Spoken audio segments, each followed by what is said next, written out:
नमस्कार, मैं आचार्य वेदमूर्ति शास्त्री आप सभी दर्शकों को अधिक मास के बारे में बता रहा हूं कि हमारे जीवन में अधिक मास का क्या क्या लाभ है और अधिक मास में क्या क्या करने से हमारे जीवन में सुख शांति समृद्धि की प्राप्ति होती है।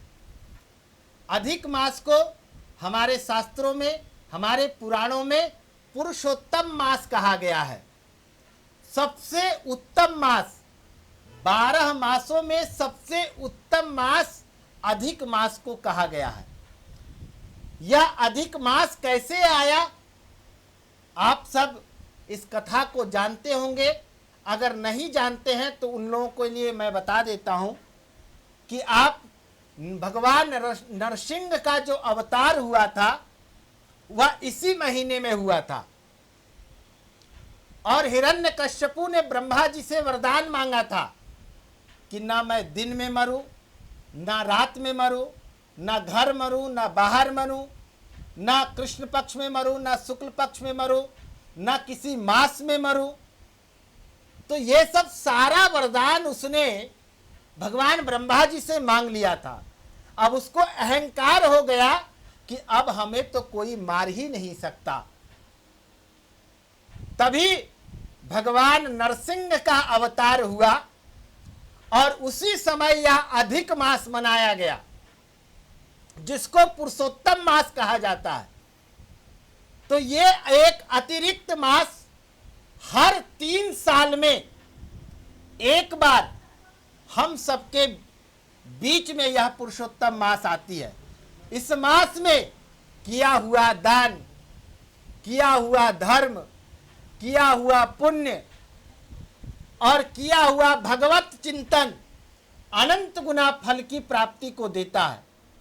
और इस समय भगवान श्री नारायण की अनंत कृपा प्राप्त होती है।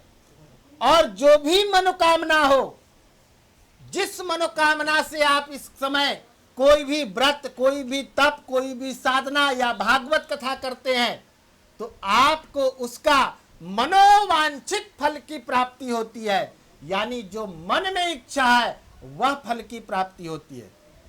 तो यह अधिक मास जो है, जितना हो सके आप भगवान श्री नारायण का चिंतन करें। अगर अधिक मास में आप नरसिंह कवच का पाठ करते हैं तो भगवान नरसिंह की कृपा से, अगर आप शत्रु से परेशान हैं, आप व्यापार से परेशान हैं, आपके घर में धन टिकता नहीं है, आता तो है लेकिन उसका जाने का पहले टारगेट बन जाता है, आपके जो बॉस है वह आपके ऊपर खुश नहीं रहते हैं, ऐसे लोग अधिक मास में भगवान नरसिंह की कृपा का आशीर्वाद प्राप्त करें और नरसिंह कवच का पाठ करें।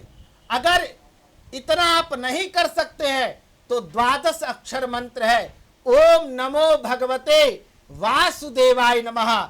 इस मंत्र का आप पूरे अधिक मास में करें, आप देखेंगे आपका जीवन आनंदमय सुखमय हो जाएगा और जो भी आपके जीवन में बाधाएं उत्पन्न हो रही है वह तत्क्षण दूर होने लगेगा।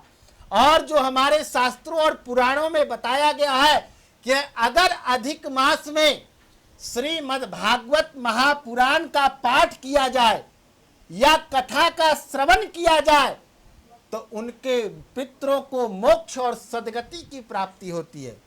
और कई जगह, कई ऐसे तीर्थ स्थानों में अधिक मास में 1 महीने का मेला रहता है, जिसको लौन मास कहते हैं। लौन का मेला कहा जाता है, पुरुषोत्तम मेला कहा जाता है। और पूरे महीने राजगीर, एक नालंदा क्षेत्र में बिहार में एक जगह है जहां पूरे महीने पुरुषोत्तम मास की मेला लगती है और वहां ब्रह्म कुंड सरोवर में लोग स्नान करते हैं। तो जो ब्रह्म कुंड सरोवर में जाकर के स्नान कर सकते हैं वह स्नान करें। और कहा गया हमारे पुराणों में कि अगर अधिक मास में ब्रह्म सरोवर में, या तो आप राजगीर में करें या तो आप पुष्कर में जाकर के ब्रह्म सरोवर में स्नान करें, तो आपके जो जीवन में जितने पाप किए हैं वह सारा पाप नष्ट हो जाता है और यहां तक कहा गया है अगर कोई ब्रह्म हत्या कर देता है,